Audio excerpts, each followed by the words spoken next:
Good Sunday morning. Welcome to All Lacrosse Live. It's breakfast with the boys again. Thank you all for joining us so early today on your Sunday morning. I have a plane to catch as soon as this show is over. So I appreciate everybody getting up early, and here we go. Like I was saying, the Rebeski tournament starts this week. And if you look carefully, you'll see that I'm there under support. Rah. Here we go. But am I excited, Mike? Let's go. Bags are sitting in the hallway. It's basically off into Uber, and away we go. And there we are in Iceland later today, and over into Prague in the morning. And I'm getting jealous because I'm seeing all these pictures. Women's box is going on right now. Michelle Boyer is there with the Team Canada. When I arrive at the Raditon rink on Monday, Canada will be playing England, so it'd be really cool to catch that and meet up with her face-to-face as well. I've seen Sean Evans. He was my guest on Thursday's show, and he's over there with the Swiss Chocolax team because he's also coaching the regular Swiss team for the Utica Box Championships. But he's going to be playing with Chocolax, and he was in there, I believe, yesterday, and sending back pictures of downtown Prague, and it's like, God, I remember those. So it's awesome. It's only a few hours away. So next week, Pat will be in my chair, and he will be taking over the show for a week. And the following week, we will have our second annual anniversary, as the show will be on for 2 years. Ironically, next week will be the first show I've missed. So figures it's 1 week before the 2-year anniversary. But anyways, just a reminder to everybody that all the shows are streamed across Facebook, YouTube, Twitter, and Twitch. And you can also catch all the action on eopsports.com. Remember to hit the subscribe, follow, and like buttons. Always share. Enjoy all of our affiliates. There are more shows coming all the time. We'll be talking about another show that is just been started and is taking off with Fire Trending in the AM in just a minute. If you missed a show, no worries. You can grab all the podcasts and all the major podcasting companies, which include Amazon, iTunes, Google Play, TuneIn, Stitcher, Spotify, and so much more. You can also catch all the shows on YouTube at the EOP YouTube page, EOP Sports. Or if you're looking for our stuff in particular, you can go to the All Across All the Time YouTube page. And when I get back from Prague, there will be 3 or 4 more retro games up as well as lots of interviews, fights, our entire library as well. So please go over there, tell your friends about it. Please subscribe while you're there. Remember, you can stay up to date with all sports by visiting eopsports.com with great articles from our huge staff of contributors. While you're there, please subscribe to our newsletter. Well, I know it's in the morning here, but it is evening already over in Prague. Time for a Toronto Rock lager. I was alluding to Trending in the AM, a show that's just started up on EOP Sports with Phil Stifel. Great show. Get your day started off on eopsports.com and have a look at this show where your opinions actually matter. Lots of news, lots of things going on. Great show. It's going to be a fantastic addition to the EOP network of shows. So please give it a look. One thing to remind you about is coming up in July is the 3rd annual McDougall Celebrity Game and entire day memorial. Junior A game at 3 p.m. The Celebrity Game is at 6 p.m. with all kinds of names from all sports. Usually a whole bunch of surprises in there as well. Last year, it even went into overtime, and a friend of the show and a friend of mine, Sean Ferris, got the overtime goal, Georgia coach. Beer garden and live music also July 6th over at the Rock Athletic Center. I believe it's only $10 to get in. Money well spent. It's going towards helping kids and Oakville Minor Lacrosse, as well as a number of other programs. So please, if you're anywhere in the area, please give it a thought and please show up. Now, Mike, I got to get this one off my chest because this has been bugging me for a couple of days. Ever since I've seen this hack in this silly article that had absolutely no bearing and no nothing to it, even though we're giving them a platform by actually saying something. Rochester Nighthawks, they're not moving. They just came out with this little tidbit themselves about new season tickets for the 24-25 season with a $50 deposit. I doubt they're going to take your $50 and run. So, no, there's no bearing. There's no sources. There's no nothing other than an opinion. Even the Nighthawks put across a statement saying the recent rumors and speculation with the Rochester Nighthawks relocation are not true. The team is focused on their remaining games this weekend and looking to finish the season strong. Season tickets for next season are now on sale. For more information on tickets, please reach out to the Nighthawks front office. When I read further into that, they're talking about Grand Rapids, which actually has less population than Rochester. And the reasoning from this particular writer was, well, that's where the owners are from. Well, then they'd know better than to put it there. That's my argument to that. Then Missouri came up, and I looked at a few things in there saying that they said that there were no teams there. So I guess the Kansas City Chiefs are not a team. The Kansas City Royals are not a team. The St. Louis Blues are not a team. The St. Louis Cardinals are not a team, et cetera, et cetera, et cetera. And when somebody pressed for sources, of course, oh, I got to keep them secret. Well, when you don't have any, that's usually what you say. So that's about all the merit I will give to this nonsense. Yeah, and I would add, I believe Kansas City there. I believe there's a handful of cities, and it's probably why certain cities maybe are not being looked at by the NLL beyond just, hey, does it work with our business model? That's the reason that the Riptide are moving, because the Coliseum it had nothing to do with perceived lack of attendance. It had everything to do with tearing down the building. The owners of the Coliseum did not want to renew the lease. And I'm not even sure that the speculation about the Coliseum being torn down is even true. I believe there's speculation that it may just be repurposed by the new owners. Right. So, Eduardo is with us also. Thank you, Eduardo. I'm not sure there's any insiders anywhere that truly know what's going on with that building. But the point is, they did not extend the lease for next year to the Riptide, and other venues were not willing to work within the NLL business model or the Riptide, within the parameters that the Riptide needed to. Well, the rent was ridiculous. Viable. So the rent was ridiculous. It made the Toronto rent look easy, and that was insane. What MLSE was going to try and charge Jamie Dollar. Yeah, and when I'm talking about other venue, I'm talking about people. Barclays. Well, why not Barclays, or why not UBS Arena in Belmont? Well, they didn't want to play ball with the NLL. It's as simple as that. Yeah. So and there's many more viable options, even if they were moving. We've already discussed Laval. We've discussed Quebec City. We've discussed Winnipeg. We've discussed Edmonton. We've discussed a lot of things in the region, let alone places that are obscure.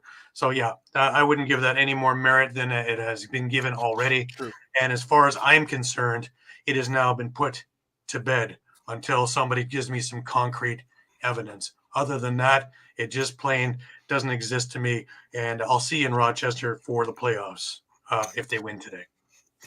Yeah, and like I said, I believe Kansas City is one of that handful of cities that if there were to be a team there, I believe the ownership would automatically revert to, via bylaws or an old contract clause, it would revert to one of the original owners of the Eagle Pro Box Lacrosse League. Right, so we're staying out of there. Yeah, either Fritz or Klein. So, right. Let's get on to some other things here. Some better news. Paul Gate. He had his number retired over in Syracuse. Long awaited for that. It happened to be Syracuse versus Virginia. Couldn't get a better game, too. So just a few little things from there. Now the brothers' shirts and their numbers sit side by side in banners, which is the way it should be. Absolutely. And quite the ceremony. Quite the ceremony. Well deserved. You just touched on this. End of an era, small era, but end of an era. Wave bye-bye to the New York Riptide who are now moving to Nepean, Ottawa. The Black Bears or Red Bears or Yes. Black some Bears. bears, yeah. Polar Bears. Black Bears. They Yeah. are not out of it yet, though. No, they could still get in if Rochester loses today. They may be coming to Toronto or Hamilton, to be more specific, for a first round matchup. But we will get into all of that in a little bit. Another affiliation. We talked about Orangeville and the Owen Sound team of major series with an affiliation. Well, Burlington Chiefs and the Hamilton Bengals of the Senior B also now have an affiliation, which is fantastic. Gives Burlington players a chance to continue playing if they haven't already been drafted somewhere else. It's too bad that Shawn is a little bit under the weather and he couldn't put his 2 cents on this one. Kitchener-Waterloo introduced Jake Boudreau as their new defensive coach, current NLL with the Saskatoon Rush. Interesting. Transition Player of the Year from 2019. A couple of milestones. A few of them. Nick Rose with his weekly one. This is actually from last week, but now he's at 109 wins. Second on the all-time list for wins. Still want to tell me he's not goalie of the year? He actually is looking at the trifecta, right? He had the best save percentage, most shots, and all the other things that go along with it. So I just there's robbery if he doesn't win the goalie of the year this year. He's also looking at probably the MVP award this year. So one or the other. Alex Simmons is 6th all-time in the rookie list in NLL history with his point total. What a way to break into the league, eh? Yeah. Though it looked like he wasn't going to make it through that game, man. That hit he took in the beginning of the game yesterday. He looked rather concussed on the bench, but obviously not. He passed protocol and played the rest of the game. But wow. Yeah, and that's good news for the Firewolves to not lose. Well, yes, the Firewolves likely rookie of the year right as you enter the playoffs. So, yeah, those are just things you don't want to see. And that 5-minute penalty, they paid for it. They did pay for it. 2 quick goals. Anyways, we'll get into that also. Clark Peterson, congratulations on his first 100-point season. He had a great game yesterday. Really, really.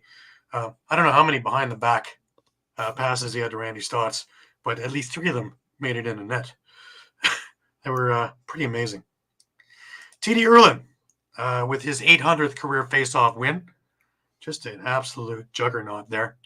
We have some absolutely gifted face-off guys, Mike, in this league.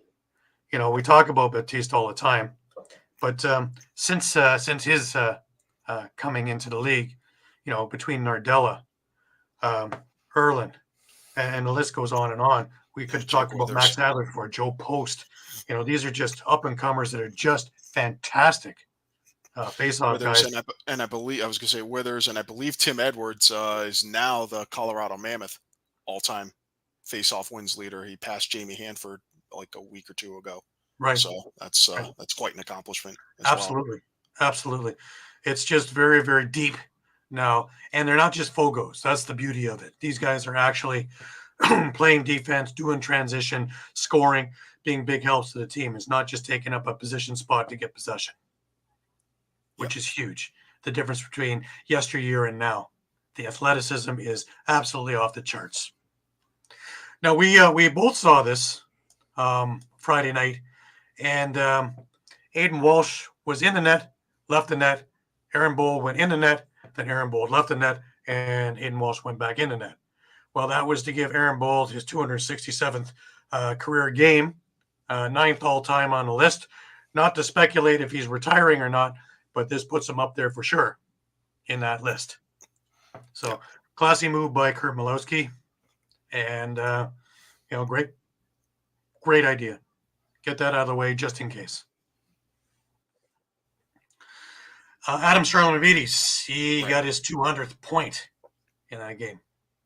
So another big accomplishment. But I saved the best for last, Mike. Dane Smith, 101 assists. It's a single season record. He's been sniffing at this for the last couple of years and coming ever so close.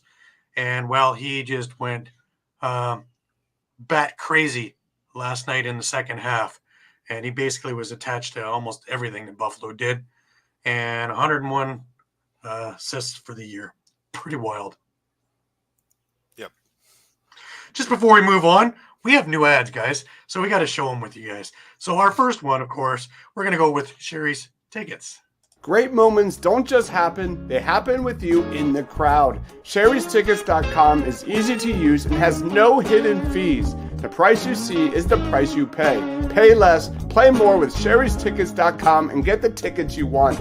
Save even more by using the exclusive promo code EOP10 and share an experience that will live on. Don't pay hidden fees and save 10%. Why use any other ticket reseller and get those hard-to-come-by tickets to the big game? If you need a more personal touch, give them a call at 610-494-5050. Sherry'sTickets.com also has great theater and concert tickets that are hard to get your hands on. Remember, don't overpay with the rest and save with the best at Sherry'sTickets.com. For that next great moment, save 10% by using the promo code EOP10. Great moments start at Sherry'sTickets.com.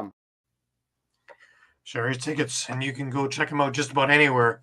I've even checked it here in Toronto, and I can still get tickets for stuff here. So I don't know if it just goes regionally or whatever, but give it a look. And all kinds of great deals, no hidden fees. You definitely want to go and check that out, especially with playoffs coming now. Yep. All right, let's get this out of the way, Mike. I know you're not so hot into seeing this one, but one of us had a huge come from behind thing. Now, the only reason I'm doing this now and not after today's game, well, two reasons. One, I won't be here, but number two, we all had Philadelphia picked, so it really doesn't matter what happens in that game for the pick'ems. And if we look, Pat went 3-4 so far. I went 4-3. Mike and Shawn 3-4. Eduardo 2-5. And if we look at the totals, even though I didn't move the name up, I came from behind and took the regular season crown with 81-53. Maybe now with Rochester with this incentive, it'd be 81-54. But it is what it is. But great year by all of us. Some fantastic picking for 134 games. That's an awful lot of pretty good percentage. I think the average here is just over 65%. So you may not get your new house because you're taking our picks, but if you're doing it sporadically and picking correctly of our picks, you could be making a lot of money because we're not. Anyways, let's get into the games, Mike. We had 7 of them to this point and one more 3:00 Eastern this afternoon, which all of a sudden has a lot of meaning. And, Yes. it's funny because, we were talking about this and we've been talking back and forth all week, and you've been going crazy doing numbers and scenarios and, trying to figure out, in consultation with both MIT and NASA, and they both sent messages with white flags going, please keep us out of this next year because they're all tired now and half of their computers are burnt out as well. But Rochester had a 3% chance of making the playoffs heading into this weekend. They basically needed buildings to fall down and the earth to open up for them to get in. Well, I guess buildings fell down and the earth mostly opened up because now it's in their hands. They win today and they're in. They lose and New York takes their spot. So pretty amazing. What do you think? Oh yeah. Just but I believe it was well, the NLL posted, and this is correct, it was 256 possible scenarios going into the weekend, but when you take out the Buffalo Vegas game, which really didn't impact much else beyond Buffalo basically, whether they had a home game or not for the playoffs, that cuts the scenarios in half right there. Yeah. And out of those 128 scenarios, there were literally only 4 ways where Rochester made the playoffs. And here we are looking at one of them in action later down to today. 2 scenarios, So, yeah. yeah. Yeah. But yeah, it's pretty amazing. For the league to impose this and to have this on the very first year, where I was amazed last week when I was, bringing this up, and there was 32,000 different possibilities going into last week's games. And then, and this has to happen. If that happens, it's like jazz to classical music. You can do this and you can do that, and you can't do this and that in classical, but you can do this, you can do that, but you can do this, that, and the other. If you do this, that, and the other, and the other. And that's exactly what we were going through here. This team will make it if this team and that team, this team, that team, this team, and the other does this. This was going on all week, and Mike was diligent in putting up all these things as the games ended yesterday with scenarios and how things are clearing up. So kudos, Mike. Well done. That's just a ton of extra work, and really appreciate it. I have to thank Shawn a bit too. He took a few for me, so it got a little overwhelming, but here we are. I can see that because it's crazy. And then we're all going back in our notes and, all trying to go back through group messages and stuff like that. If this is correct or that's correct. And, what about, there's this one. And so for it to come out and to be on top of it like it is, and that just shows the diligence of this group. And I'm so proud to be a part of it. So, all right, let's get to some of these games, and let's talk about the first game on the agenda. Of course, is Rochester and Georgia from Friday night, and Fields leads the way with 4 goals, 4 assists, keep the Nighthawks alive for the playoffs. Nets 3 goals, 5 assists in the loss. Rochester sneaks away with an 11-10 win. It didn't look that way for a while, though. That's the crazy thing about all of this. Yeah. So let's look at the highlights, and then we will come back and discuss it. He's looked the part so far. Battled concussions all year has Ryland. Homebound shot finds its home. 2-0 Rochester. Connor Fields is on the board tonight. Mark will instead stay at 2-0 and will wipe off the second goal of the year for Ryland Reese. Lau Thompson sealed out, getting everything he can handle from Mitch Ogilvy. And a score! How about that? Something from nothing. Well, 9 games without seeing a penalty shot. Now we're going to see 2 in the first period. Fields does it again. Right down on top of Dobson. Connor Fields has the hat trick this evening. Yeah, no doubt about it. Oh, no doubt about it. But, when Angus Goodleaf was called on, he was really good as well. There's a shot that gets through. Broadcaster jinx. Connor Fields, number 4. That's a bad giveaway. Thomas Whitty. Give off. Look out. Score! We've been playing the playoffs for the last month because of the teams that we faced and how we gave away some games early in the year. We still needed wins as well. Thompson. Cross floor to Q. Don't forget about that last save there by Dobson against McConvey to keep it within 3. Cole! And now 2. A young guy they like a whole lot. His potential. He's only played, this his 6th game appeared in. 3 goals, 5 assists. Q sees him and instead takes the shot and knocks it home. A hattie for Q. And Dobson started running off, and I think they said, no. The math doesn't work out. You're going back. Thompson tries to shovel. Oaks goes behind the back. Seth Oaks. Highlight reel type stuff for Seth Oaks. That year. He's number 1 according in power play goals for rookies. Number 7 in power play assists.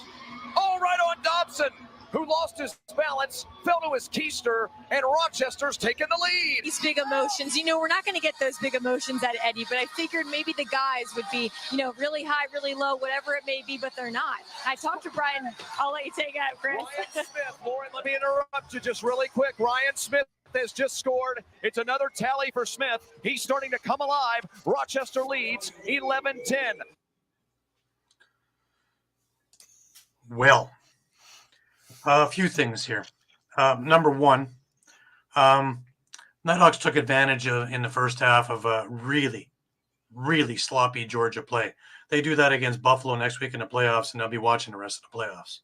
When you take, was it 4 penalties in a row, all in a span of like a minute, which yields 2 penalty shots, both of which Connor Fields scores on. Not good. No, the rest of their the power play, they were able to stave off. Otherwise, this could have gotten really ugly really early. Hartley looked really great in that first half. He looked like Hartley of old. Again, what I was saying from the week earlier in Toronto. So he looks more and more comfortable every time I see him. I'm not more comfortable every time I see him, but he looks more comfortable every time I see him. The second half, Georgia played a much cleaner defensive game, barely giving any turnovers whatsoever. Andrew Q finally caught fire. He scored 3 in the third and really made this a tight game. To the Nighthawks' credit, they kept battling. And who told Mitch Ogilvie he's a scorer? Like he was going to the net as though this was his normal thing. He's just like 2 goals on the year, both in this game. he he missed with another 2 just by mere inches. Let alone Whitty and a few of the other guys. All of a sudden, Rochester has a transition game that's scary good. But with just 2:43 left, Ryan Smith puts the Rochester Nighthawks ahead. The Swarm tried to make a comeback, but Hartley and the Rochester defense were up for the challenge. 11-10 is the victory, and that was the first box ticked in many that needed to happen for them this weekend. What do you figure, Mike? Yeah, obviously, no, we're not sitting where we're sitting if they don't pull out the win. And just to go back to Georgia, we've talked for so long about how important this 5-game homestand was to end the season, and that they needed to be able to take advantage. Obviously, it's a little disappointing because with the loss, they're now going to be on the road for a playoff game. I believe it will be in Buffalo. I believe it'll be the 4-5 game. So that is correct. Yeah, it's going to be a tough task, but what a place to wind up, right? Yeah, and obviously, if there's a team that can do it though. I think so. I think they're going to give Buffalo all they can handle. This is definitely not going to be a gimme for Buffalo, even though the home advantage helps. They've already beat them. They beat them earlier in the year, so and that's not exactly. These aren't exactly great defensive 2 teams. Game. They shut down that. Yeah. I was going to say these aren't exactly 2 teams that went through drastic changes and are suddenly completely different teams from when they first met. Whatever it was, 15 weeks ago. So, it was just before New Year's because I was at that game in the press box, and I'm telling you, it was a barn burner of a game. But to Georgia's credit, they had a real good defensive scheme that was able to take Byrne and take Smith out of the equation. All the guys were in there. They were all healthy at that time. It wasn't one of those half the Buffalo team is injured. They were all in. And Matt Vince and Brett Dobson both played great. Yeah, I believe it was 8-7 or 9-7. It was a great game. But I look forward to seeing something of the same this coming weekend. And Banditland will be rocking. There will be 19,000 again. Yeah. So, looking at the boards this morning, the Bandit fans are already clamoring where to get tickets if they're not season ticket holders. So, that they'll be released as quickly as humanly possible. Right. But yeah, Georgia, they're looking to finally get a playoff game at home for the first time in about 4 years. So to do that, they actually have to get by Buffalo. And if they do, barring Halifax getting by, they might wind up with Toronto in the next round. So it's no easy feat. So no, but Toronto actually has to get by their opponent too, right? So, and that's no easy feat either, whether it's Rochester or New York. 1-game elimination. Fields gets hot, or Teat gets hot, and anything can happen. That's why I like 2 out of 3. Usually, the flukiness comes out. But anyways, let's move on. the next game on our agenda was Vancouver and San Diego. And the game meant nothing for San Diego and meant all kinds for Vancouver. And they picked a bad time to lay an egg in the second half. Dixon nets a hat trick, moves into 7th all-time in the goals list as Seals get a big home victory. I can't say it means nothing for San Diego because they came in with a real junker the week previous in Saskatchewan. They really looked outclassed and old and slow. So they needed to come with something. And having Curtis Dixon, having Drew Belgrave back in the lineup, I think invigorated that lineup some. When you can sit out a guy like Jacob Dunbar, you know how deep you are. Yep. On offense. Well, let's look at the highlights, and then we'll come back and talk about the game. For Vancouver, Marcus Clarich and Anthony Kalinich. Wesley Berg off the feed from Curtis Dixon, and it's 1-0 San Diego. Foot on the gas and get out on the hands. So good recognition there. Jackson working on Willman. Oh, man! Welcome back to the lineup, Kyle Jackson. Jackson, the 3 goal scorers for San Diego. Martel, the 1 for Vancouver. Here's Dixon. Adds another one. Flying through the middle. Happening, but you know, I feel like with the last game of the regular season, you want to have those set roster pieces in place. Oh, Keegan Ball with a missile around the defender. 2 games. Doby trying to get one away, deflected by Mitski. And Kyle Jackson sneaking around the cage. To that, moving your feet.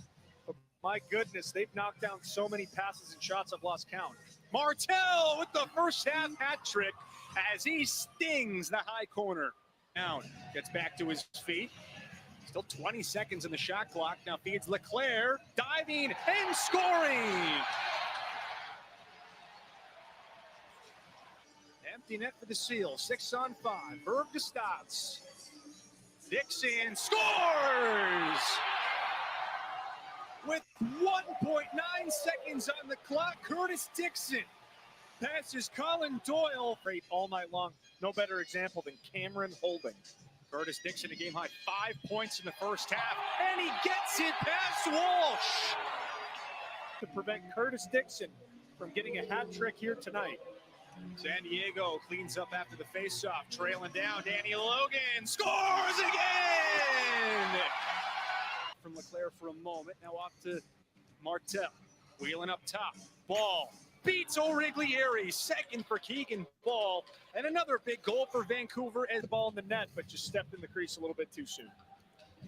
Penalty is released, and Trey Leclerc beats the shot clock. Chris O'Riglieri has been the best statistically at stopping uncontested one-on-ones this year. Keegan Ball with a big chance. Ball sticks it. Third for Ball and a huge one for closer than that. Stotts has his first of the night. It's always a matter of time. Back from Reed Bowering. Jackson using his speed, scores! Cerny. Berg throws one around the world, and Walsh is there. A desperately needed save, 2-on-1, Grant, Ball. They're not done yet. 4 for Keegan Ball. O'Riglieri has another save. Empty net, Wesley Berg, the birthday boy. It's a race to the cage. Happy birthday, Westberg. Happy birthday. 3 for the captain, and that should all but wrap it up for San Diego. Race is back. Logan misfires on what would have been his first career hat trick, and Stotts for good measure number 50. Well, a few takes out of this one. When Vancouver came back and tied at 5-5, I thought to myself, maybe. Same here. But the backbreaker, I think, wasn't the 2 goals just after that. It was the 1.9 seconds left in the half, and Curtis Dixon with a shot, a bullet, that basically went through Walsh to make it 8-5. Anytime you score at the end of a half, end of a quarter, it's a backbreaker. This one, just that much more because it became a daunting thing. And then, of course, the second half and the Seals woke up and they just went to town. Stotts played a lot better.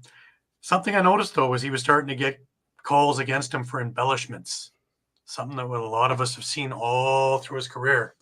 And if they're starting to call that now, maybe he stops doing that. And then he becomes scary good because he will actually concentrate on playing all the time. And when he does, he's a freight train. He is a detriment when he starts flipping and flopping. Big body like that going to fall down when a wind comes by. That shouldn't be. But when he actually settles down to play, as you can see, he is just amazing and has been his whole career, junior onward. So hopefully he settles down and keeps playing like that. And Dixon looking great. Westberg, the birthday boy, looking great. It was bobblehead night, Westberg bobblehead. I think the first 600 people in got a Westberg bobblehead. So pretty cool in there. Other than Keegan Ball and maybe Adam Charlin Beatties, the rest of the team looked like they went on vacation. All the things that were working well the last number of weeks weren't happening in this game. We kind of had a little bit of month and a half ago. What do you think, Mike? Yeah, it's obviously it's unfortunate for Vancouver. But unfortunately it's also become kind of the. It was in their hands to get in the playoffs. Yeah. It's become the theme of week 21 here that each team that's next in line seems to be squandering their chance at a playoff spot. Panther City did clinch as a result. Isn't that strange? Of the San Diego win did clinch. So their game maybe had a little bit different meaning to it, but I can't. I can't view this Vancouver Warriors season as any sort of failure. I think. Hell no! A little bit, a little bit of props need to be given for the turnaround they had. I mean, they were 2-8, and they nearly climbed back to they were dead as doornails. So I mean, to do that, I mean, honestly, if this 2 months ago you told me they were going to vie for a playoff spot, I would have thought you were nuts. If you were telling me they were vying for a playoff spot 2 months ago, really, they're this year's version of Georgia from last year. Really, so just to just kind of turn things around and find a way to get it together to win 6 of your last 8 and have yourself in position for a playoff spot the final weekend of the regular season. It's impressive, and I think now that the players are starting to buy in to Coach Milosky's philosophies, the fans are starting to buy in that this team, is trending in the right direction. I think a lot of the roster is going to be retained for next year. So they're going to be able to get a fresh start, and if they can have a better start to the season. Attendance has never been better in Vancouver in years. If they can have a better start to the season, then they can. Can you imagine? They can be a contender next year. There's no reason they can also wind up with attendance the size of Calgary easily. If they're having a season like this and they're getting 9, 10, 11,000, you put a winning team in there and it starts catching fire down there. There's already a hotbed of lacrosse summer-wise. If these guys start coming out winter-wise, you're going to get 13, 14 for these games, and that's going to be another bandit land West Coast because they're in for the party there. So it's a loud place already. Yep. So there's a lot of bright side there, and kudos to Kurt Milosky and how he's put this together. And I look forward to seeing what they do next year and in the off season for the final pieces because they're a young team. And I liked that he went from Bold to Walsh and got his feet wet while Bold was still there to mentor and have the defense grow as well with Walsh as the guy behind there making the calls. So everybody's used to what's going on. So it won't be a culture shock next year. Yep. All right, just before we go on to our next game, just a reminder, this part of the show is brought to you by Philly Sports Trips.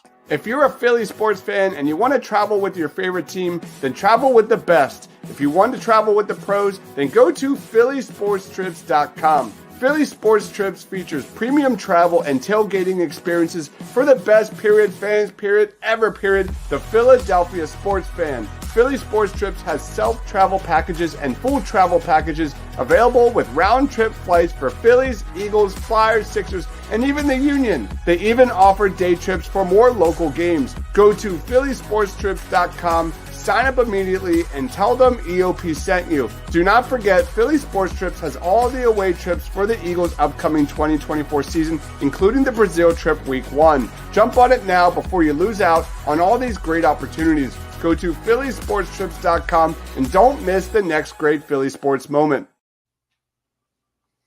Absolutely.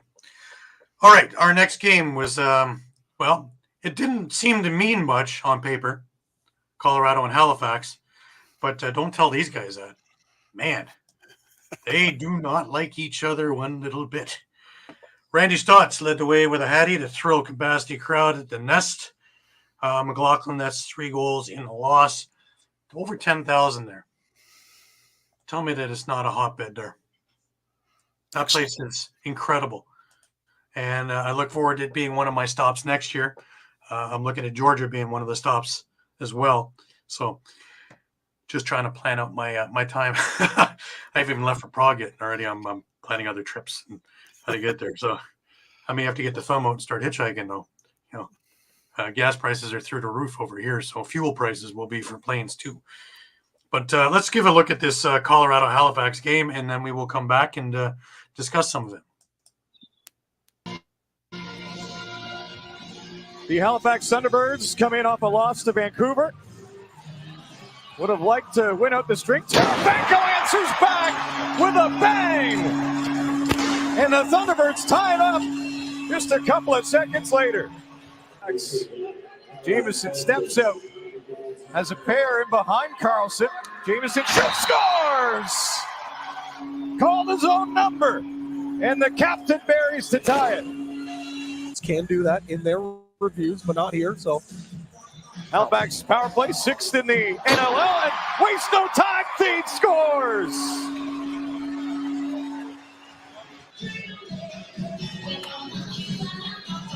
Nice pass, Jamieson scores!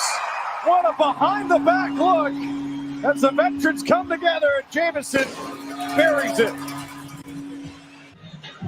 Dinesh moves it over. Little double pop dunk! Oh my! What a goal! To Peterson. 100-point plateau for Peterson. Nice pass to Stott scores!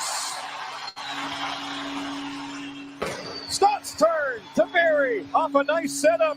There's 6 minutes left in the third and just 50 seconds remaining on the power play. Peterson to Stott scores! I'm seeing double as they set it up behind the back for Stotts again. Always enjoy a good seafood boil in the Maritimes, but things are really bubbling to the top here in this one between these two teams. And what a nice move on a goal from McLaughlin, shorthanded. hold. So his offense is going to get a chance here on the power play. What a finish on a pretty setup. Clark Peterson scores on the power play backdoor after some quick passing. Garrison around. And Hill reaches back. Did that go in? Zed Williams said it did. I think Hill put it in himself. Zed Williams got the bounce off of Hill. Stotts again. Stotts got it back.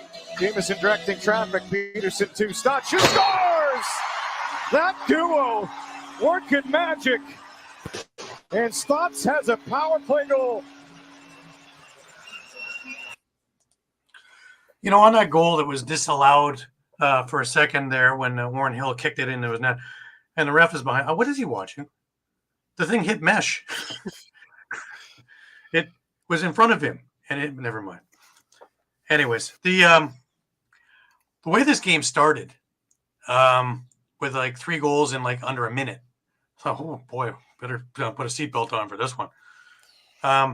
But wow, these teams really don't like each other.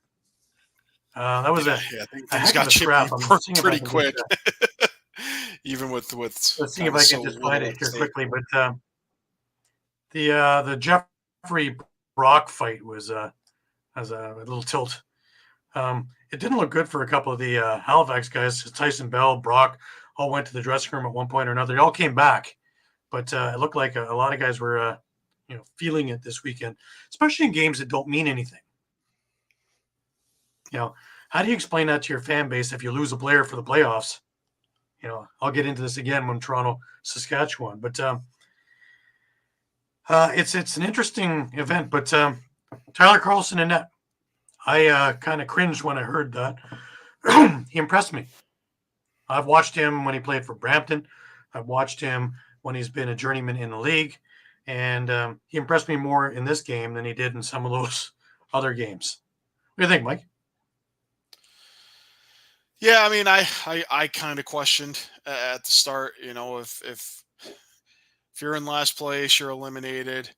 You have a young goaltender in Facken who, maybe could use some reps, and again, what more or less amounts to a meaningless game.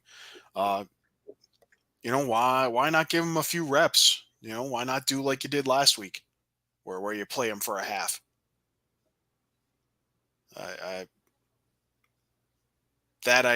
kind of don't understand. But Halifax. I have one of the little melees here just to show just to show how much hatred there is there. Armstrong now, everybody throwing. David Brock. 36, Chuck and Knuckles with Warren Jeffrey, 2 veterans taking center stage. Jeffrey, some over the top right. Brock, uppercut right. Brock goes down. And Jeffrey wants to get one last. Oh, it's Brock that gets a couple more in. David Brock cut out a rock, and he is throwing the knuckles on Warren Jeffrey, who made it a good bout. A spirited bout. And are we going to have a... How much do they hate each other when they're already down and they're still firing punches at one another? Right. Pretty insane. But I just don't get some of the like Halifax. Sure, they were rolling, and Randy Stotts got back in the lineup, and he looks like he hasn't missed a game. Between him and Peterson, that's scary. Peterson going for his 100th point of the season, he got that easily. But a little dipsy doodling, a lot of behind the back passes. Some of the ones Carlson looked pretty stiff on. Some of the shots he looked really great on. Hill. There's times again when he looks like he is lights out, and there's other times when he just looks like he's fighting everything. That doesn't give me a lot of confidence in going into the playoffs. Yeah, and they.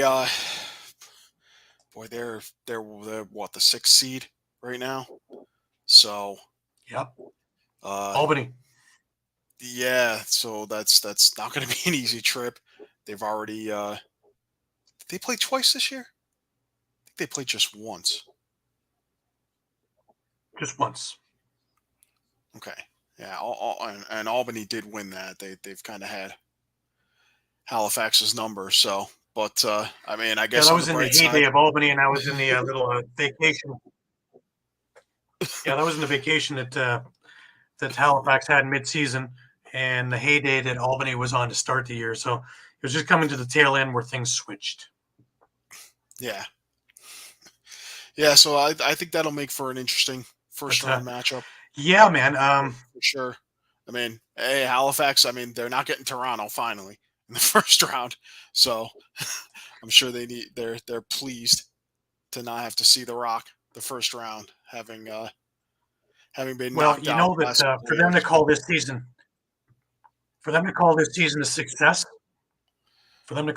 a success, they have to get out of the first round. Absolutely. No ands, ifs, or buts. Doesn't matter what they did in the season. They have to get out of the first round for this to be a success. They actually have to go further, but oh, there you go. I guess I should just keep this comment.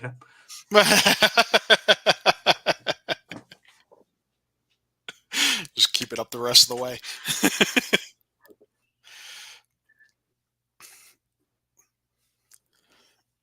No, but I think.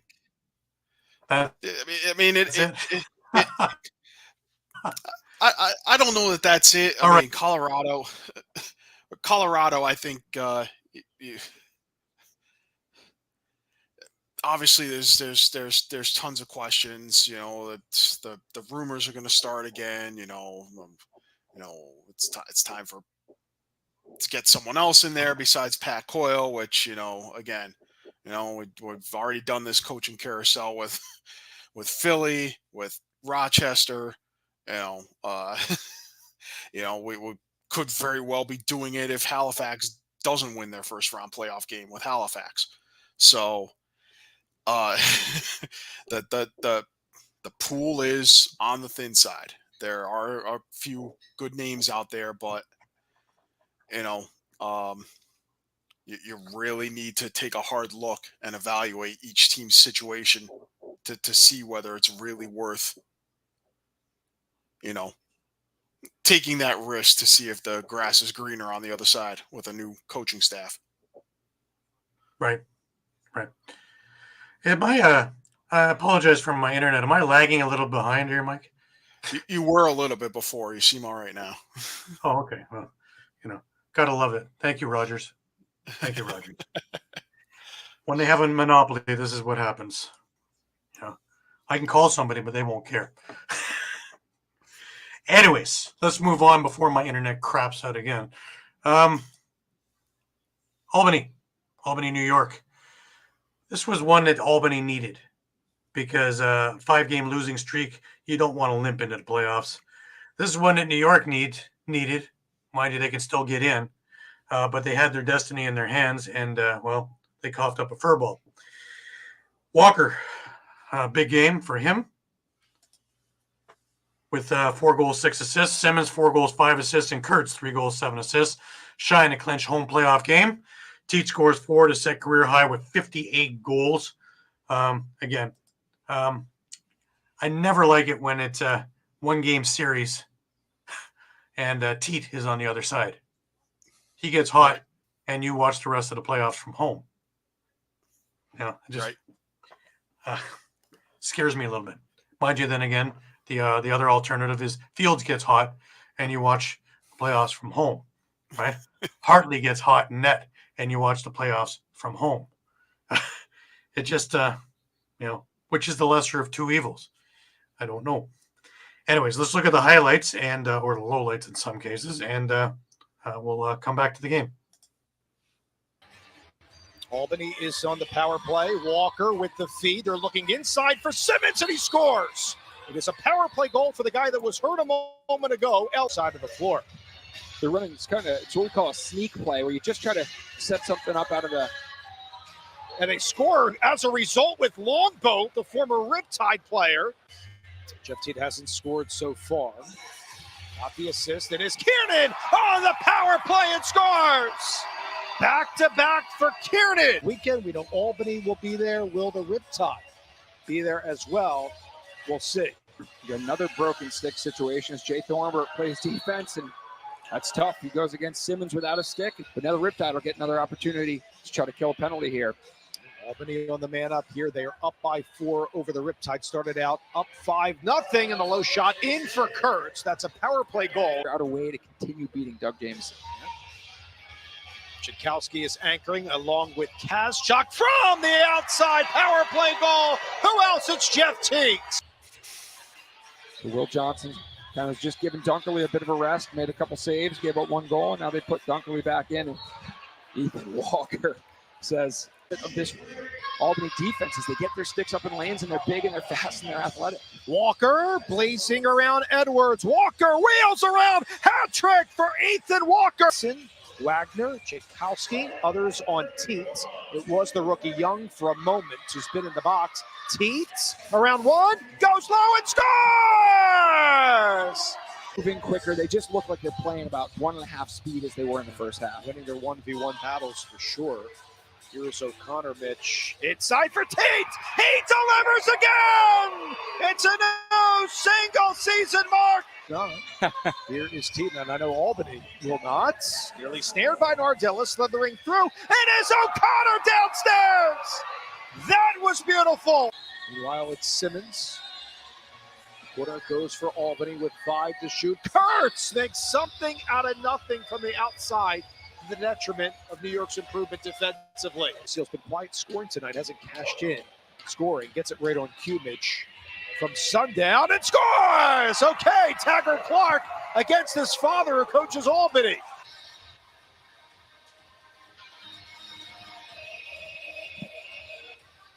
This is interesting because this is a quarter. That one squeaks through. Simmons just got a hat trick, Mitch. Matisse on the feed. Goal! Jeff Tate, number 4 tonight. 24, also here on Long Island. Obviously, depends on the other results as well. Here's Walker, escapes that pressure, scores past Dunkerley. That could be the dagger. Alrighty.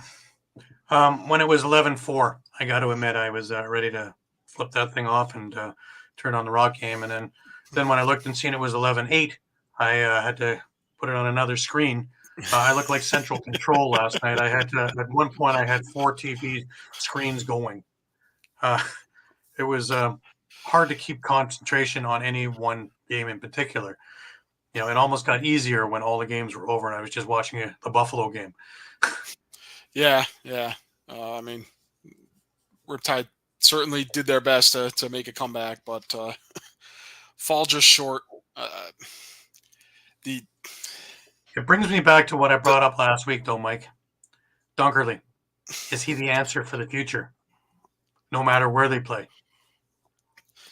Yeah, I mean, and that's a good question. I mean, you know, they flip-flop goalies a couple of times during the game. They had no choice. They had to do something. They didn't, but you know, I'm not sure you can blame it all on him because you know the offense got shut out in the first quarter. So you know, I mean, yeah, they're granted. Well, again, if you stop teams, they're not the only team you stop 2/3 of their offense. Right? Yeah, and I mean they're not the only team that is prone to slow starts, but I find it very odd that we seem to just be seeing it more and more often as the season's gone on, where we're just numerous teams have gotten off to slow starts and are forced to play catch up. And when you put yourself in that position, you're going to play things differently. You're going to make decisions differently. You know, stick might be a little tighter in your hand. All that factors in. Yeah, absolutely. And it's a weird thing, but again, for a game that means this much,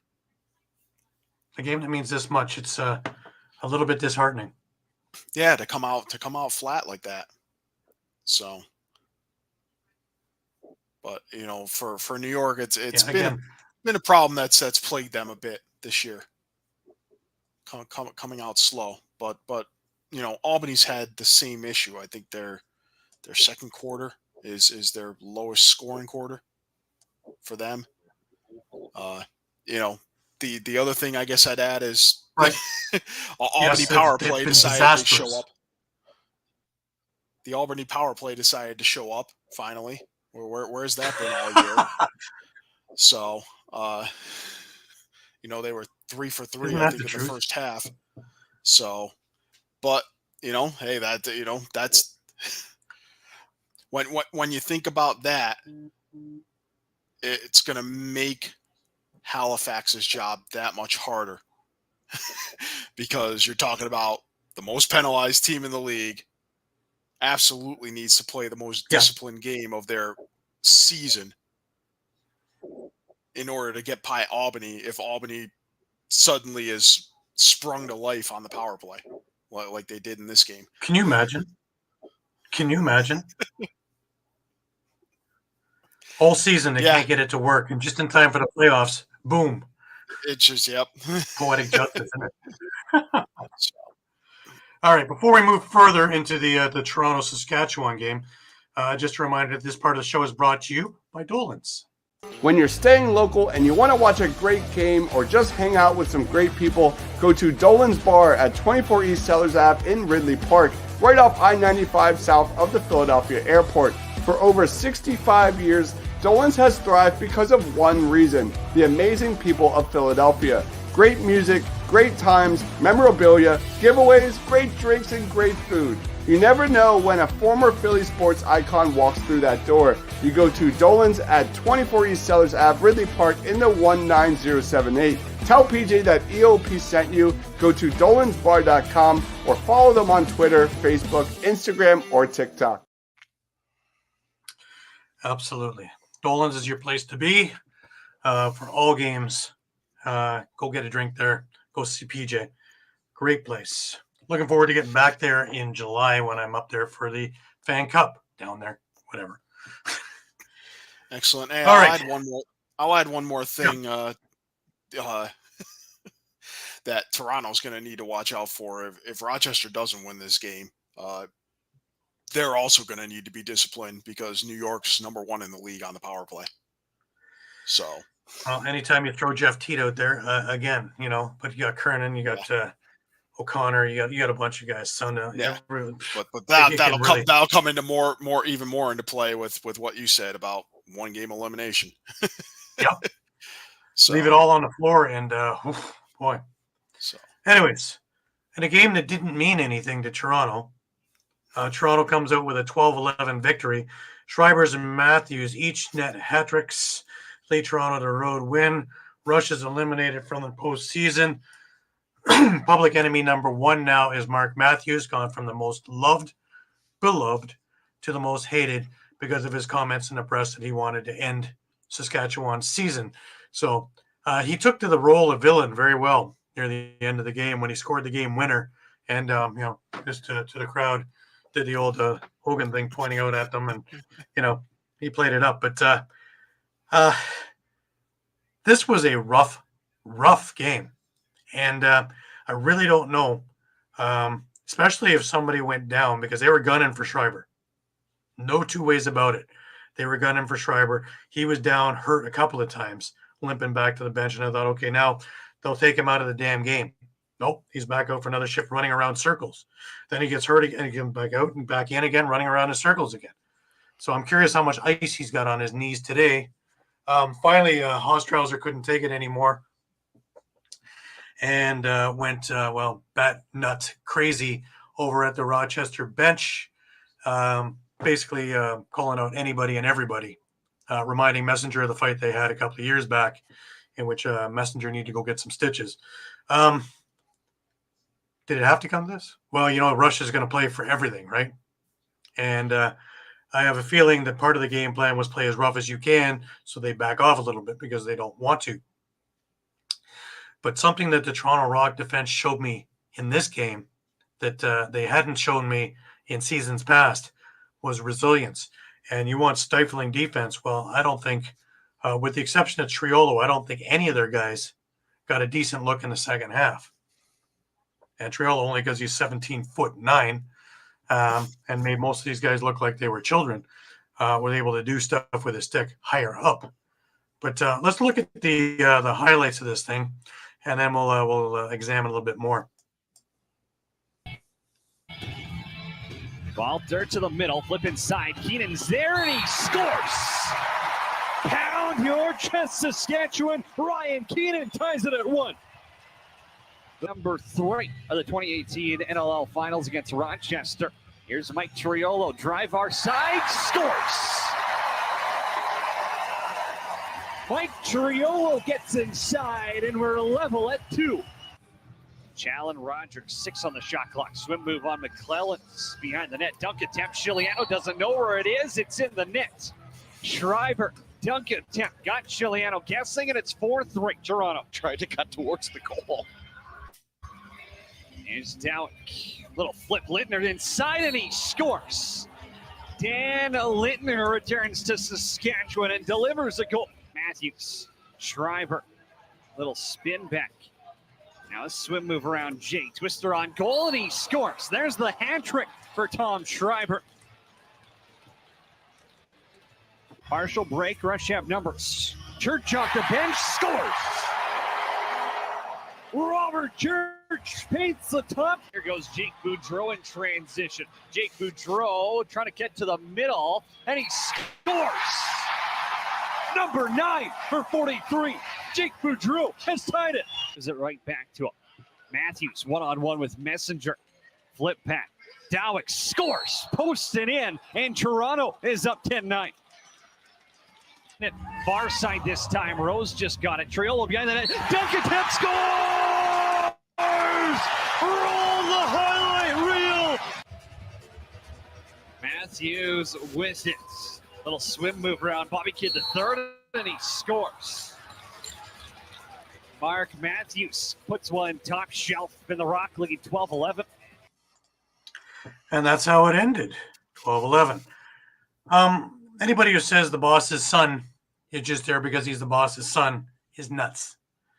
Josh Dawick, 2 goals, 3 assists. Those 2 goals were both beauties. That second goal that was off the post and in, far side, gorgeous shot. But he set up a couple of things, set a lot of picks. And for a not big guy, he's not afraid to use his body. Setting up Lintner.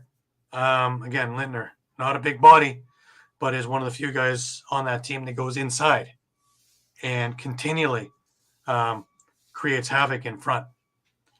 Schreiber, it just isn't fair.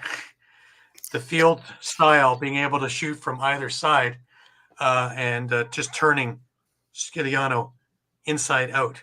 The goal from behind the net where he had him going the wrong way with the fake and him the other way, it's unfair. As for Saskatchewan, Triolo, like I said earlier, had a monster game. Robert Church wasn't heard from in the first half. He started waking up in the third quarter, and then it became a little bit more, maybe they'll pull this off.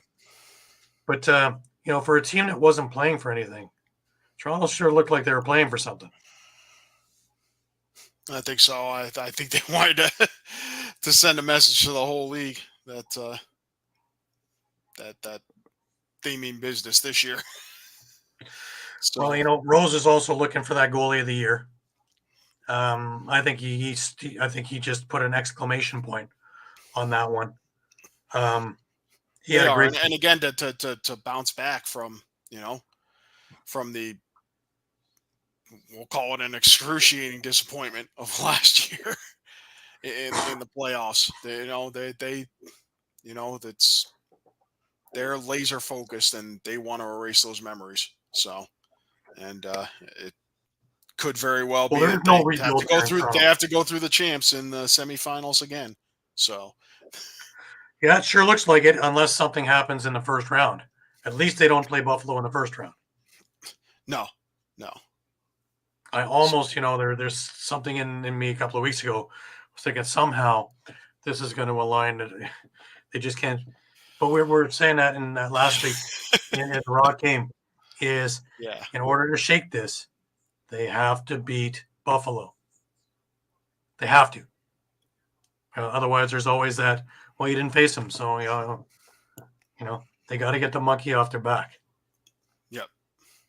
When they won in 2011 and when they made it to the finals in 2010, they had to do that in single elimination games in Buffalo. I remember making the trip, and it wasn't a pleasant trip in Rock here in Banditland. But, the Rock came out and wound up winning those games.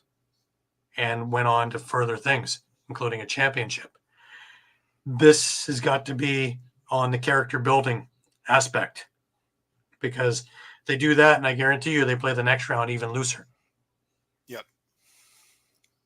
Because until then, my only fear is that they play with very gripped sticks, or get goaded into stupid penalties, because they were doing that last night, getting goaded into dumb penalties, and Saskatchewan would score on the power play.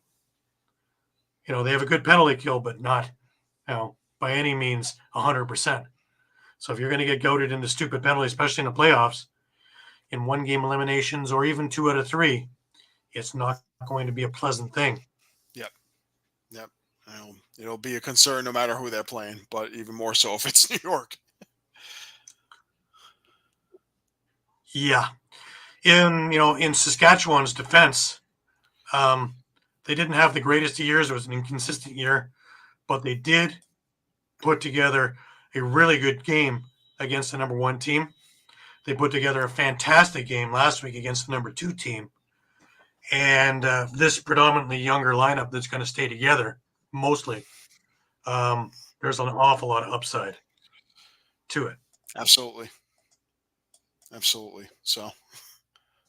And the Keenan and Quinlan effect, I think, are going to be massive. Going to be massive in the upcoming seasons. Absolutely. All right. Before we move on, it's a reminder that this part of the show, I guess I'm running behind again. Sorry. This part of the show is brought to you by Cherry. If you get hurt at work, in a motor vehicle accident, personal injury, or affected by criminal law, you call David R. Cherry of the Cherry Firm. Cherry Law Firm is here to fight for you and get what you deserve. Cherry Injury Law is a dedicated, well-established personal injury law firm built on the promise of aiding the seriously injured throughout the state of Pennsylvania. If you have been seriously injured in the state of PA by the negligence of another, and if you have questions for a Westchester or media personal injury attorney, please don't hesitate to call. Call 610-565-0300 or go to cherryinjurylaw.com. Let David R. Cherry fight for your right. And again, that number is 610-565-0300 or go to cherryinjurylaw.com. It's funny, eh? We've had no internet issues for weeks and weeks and weeks, and today, thanks, Rogers. They're busy trying to pay for the renovations over at Rogers Center with the Jays, so I guess they're going to try and collect more money from me for even higher speed internet. I don't know. Bear with me. I'm bearing with it. So, our next game on the agenda is, of course, Calgary and Panther City. Now, Panther City, this didn't mean anything to them because they clinched the night before with other mathematics that worked out for them. But Pace leads away with 3 goals, 2 assists as Roughnecks win the home finale in front of 14,424 at the Scotiabank Saddle Dome. Pretty amazing. Great crowd for a game that didn't really mean anything. Well, I disagree that it didn't mean anything because, the outcomes affected a few things. Certainly, if Panther City had won and certain other teams had lost, they still had the opportunity to climb as high as the number 3 seed and host a first-round playoff game. So I think that would have been pretty huge for them, as much as we talk about the attendance issue there. And to be at home means you don't have the opposing team's crowd there. So so that it would have been right. important. And the league went.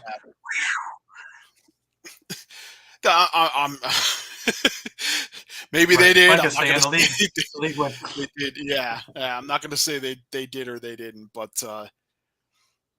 more importantly for Panther City, now the question Could is, it be like COVID times and we put cardboard cutouts?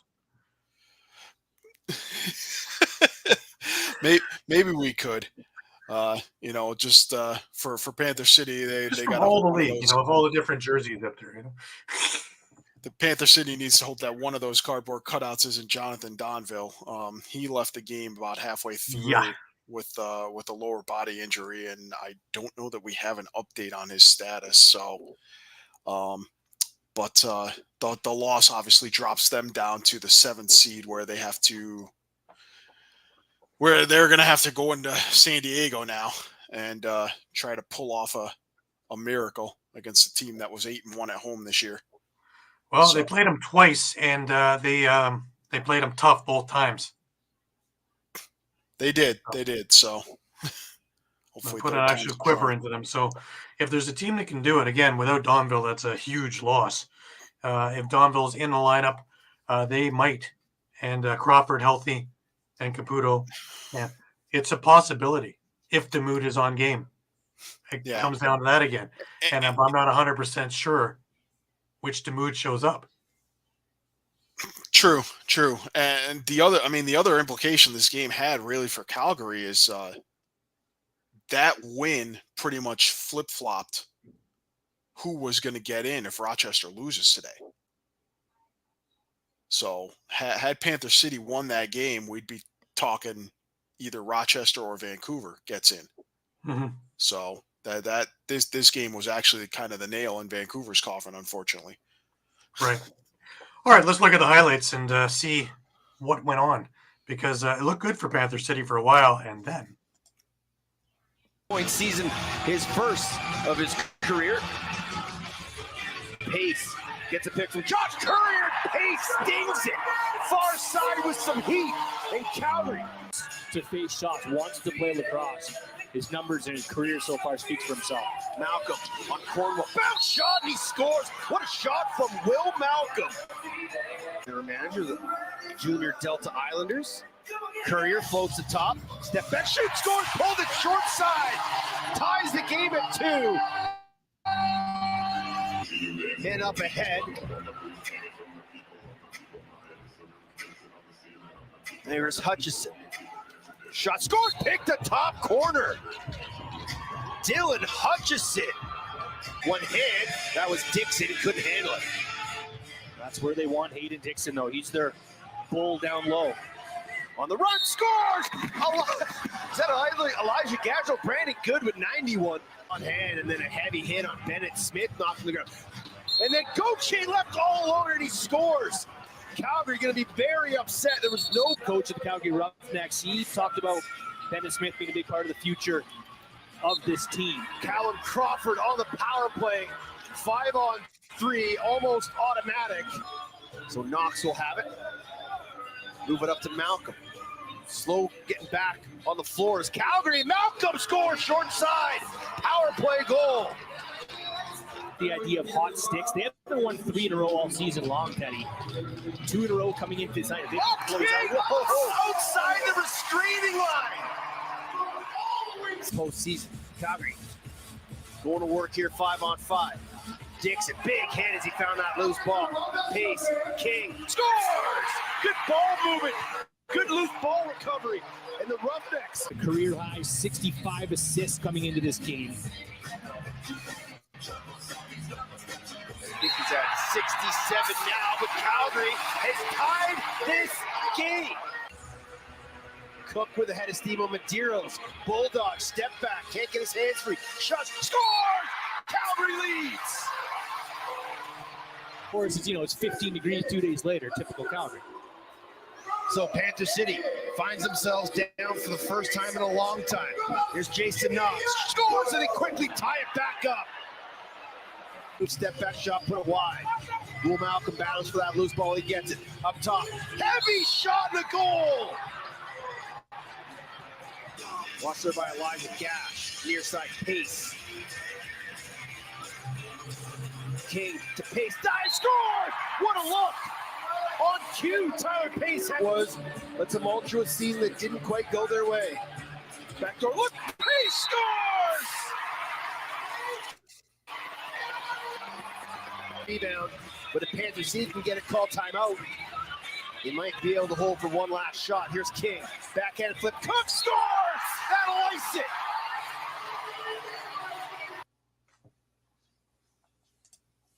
And there it was. With all the announced crews that we watch, there's only a couple that really, I really get up for. And one, of course, is Teddy Jenner. Love his enthusiasm and his knowledge. The other one is actually John Abbott and Pat Gregoire. All the other ones, they do their job. But the ones who really have me riveted, I love listening to Teddy Jenner. It's like I like listening to Jake Elliott. There's always something intriguing going on with Jake when he's going through his thing, and when I'm doing both Vegas and Vancouver, keeps me more intrigued. But yeah, I love listening to Teddy. Hell of a game, eh, Mike? Yeah, definitely back and forth. Like I said, the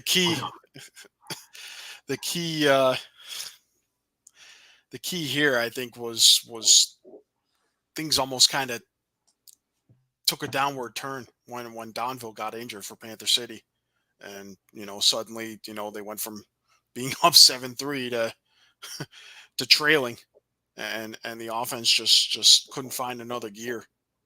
So that's a little concerning, obviously, going in now that they have to go into San Diego for the first round playoff. But let's hope that Donville's okay and that they can find a way to function on all cylinders. But like you said, it's going to depend on how Nick Damoud, hoping that's precautionary. Which Nick Damoud shows up too. So that's what I've been saying. Yeah, I just I've watched both the Nick Damoud who's dialed in and the Nick Damoud who is here and there, and they're two different Panther City teams when that happens. One plays much more relaxed. It kind of reminds me of Rochester when Hartley is playing and when Hartley isn't playing. Same idea. That are two different Rochester teams playing.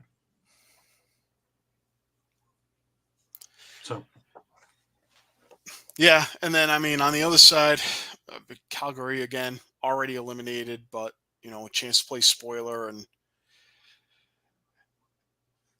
you have to, in looking towards next season, you've got to think they're going to bounce back. It's there likely isn't going to be much turnover on that roster.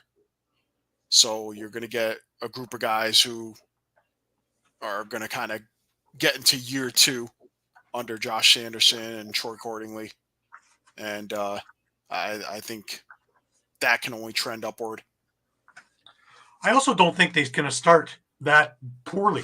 Because remember, they had a terrible start. They did. It's hate to say it, it's almost like the opening weekend loss to Rochester almost felt like it set the tone for the season, unfortunately for them. Yeah, because they never really climbed out of it. There were moments where they got better, and then they come back down, and it just was like a heart chart. It was never up here, it was never down there, but it just enough to really keep it unsettled. And keeping this together a little bit more more offensive prowess will help. Not relying so much on Del Bianco in the transition game. But we'll see. Yeah. You're right. Another guy I really enjoy listening to is Pete Halliday. So, but few and far between.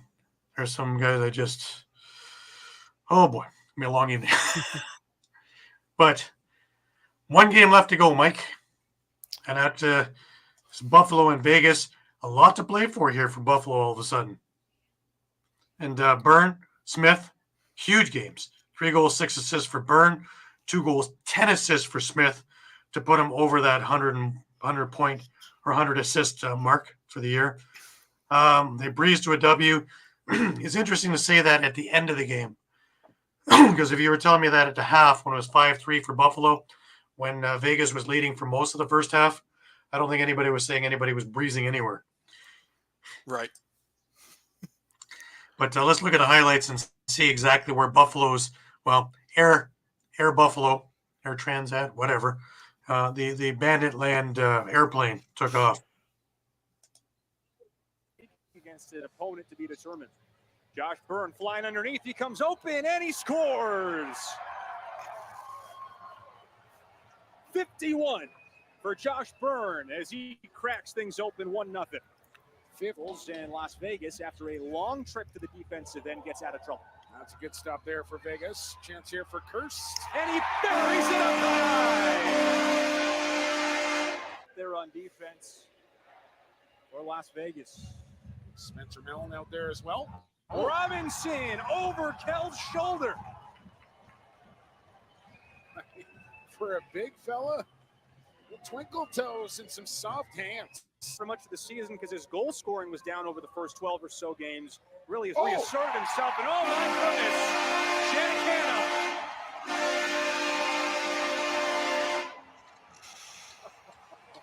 goodness, this is absolutely ridiculous. Byrne and Smith up top. It's Byrne right now, 2 in the first half. Byrne around a pick. Byrne scores! With less than a second left, Josh Byrne nets the hat trick goal. Frazier tripped up, gets it back to Smith, feeds in Nanticoke, another one, and that's the record breaker for Dane Smith. For the K-Hawks. Byrne gets a screen from Cloutier, off to Smith, back behind the net, slam dunk.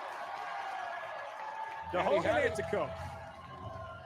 99 assists, Robinson goes to get it, 20 seconds in the shot clock. Byrne to Smith, down low, Buchanan, and there's the 100.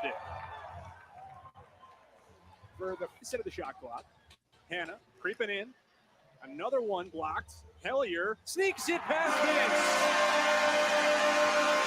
Vince. Next season. The Desert Dogs trying to make one more run here. Sean Wesley beats that Vince.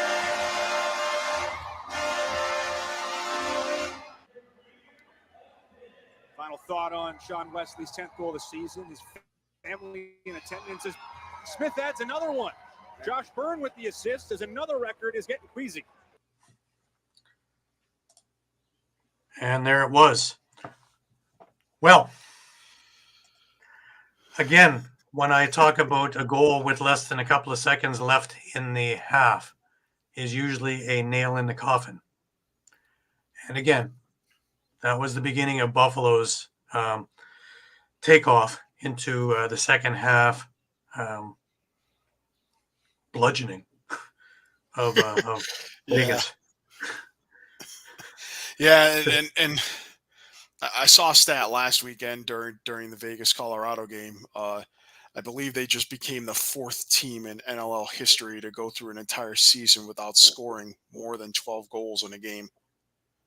I think the other 3 were Charlotte Cobras and a pair of Edmonton Rush teams in the early 2000s that weren't very good. Wow. So. Wow.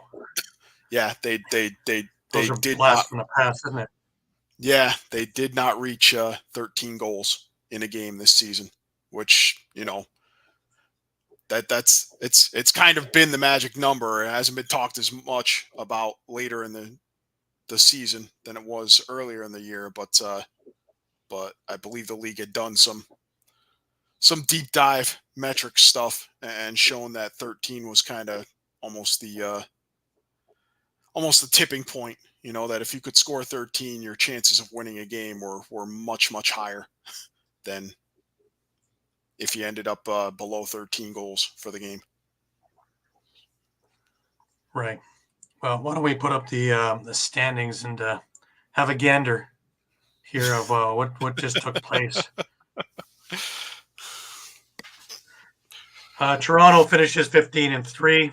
San Diego finishes 13-5. Albany 11-7 in third. Buffalo 11-7 in fourth with the tiebreak to Albany. Georgia in fifth at 10-8 over Halifax, who finished 10-8. Panther City 9-9, and then of course the to be determined. New York is sitting in eighth right now at 8-10, but Rochester has the tiebreak if they win today and go 8-10 themselves, and that is how it is. So as it stands now, San Diego is going to face Panther City. Albany is going to face Halifax at home, and Buffalo is going to host Georgia, and Toronto is going to wait to see if they play New York or Vancouver. New York or Rochester. For the next Saturday's game. Going to be interesting. Going to be very interesting. Definitely. A lot of things still to take place today. 3 o'clock Eastern is the game. Philadelphia and Rochester in Rochester.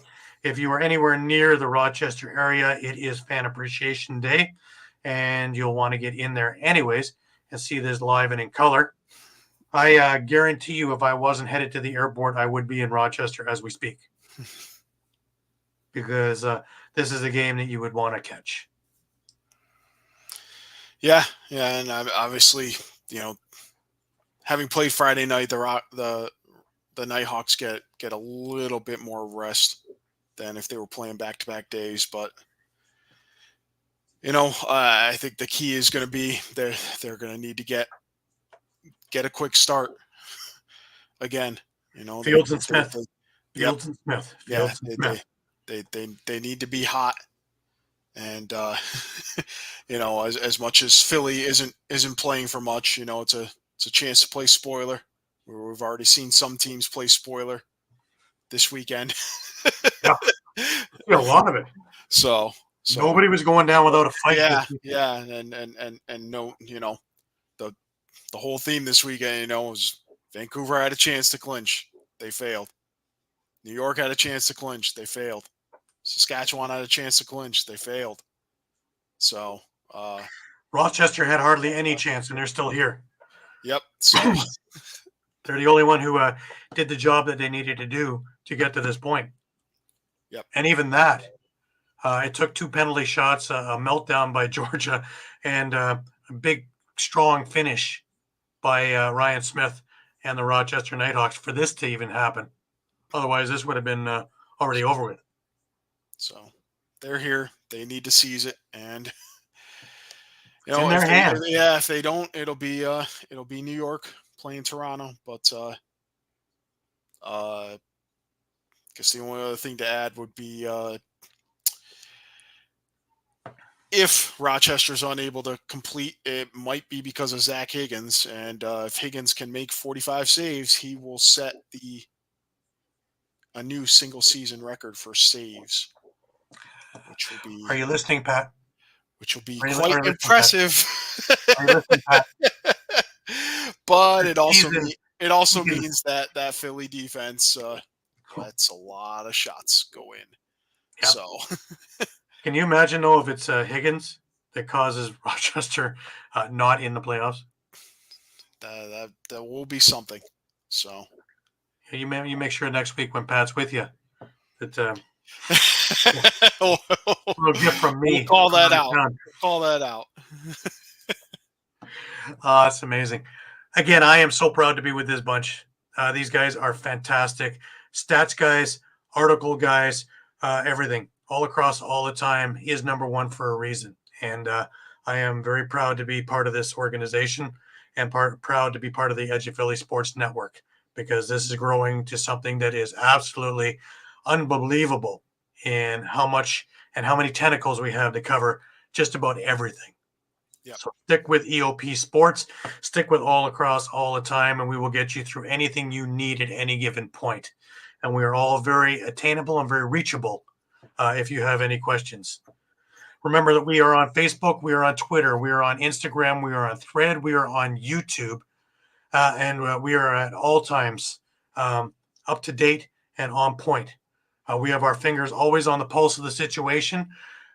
Remember to come back to our YouTube page. There will be more stuff up there, more press conferences, especially with the playoffs going on. We'll have more coverage. We'll be more in-depth, and everything that is pertinent to what you need to know, we will have for you as quickly as we can for you.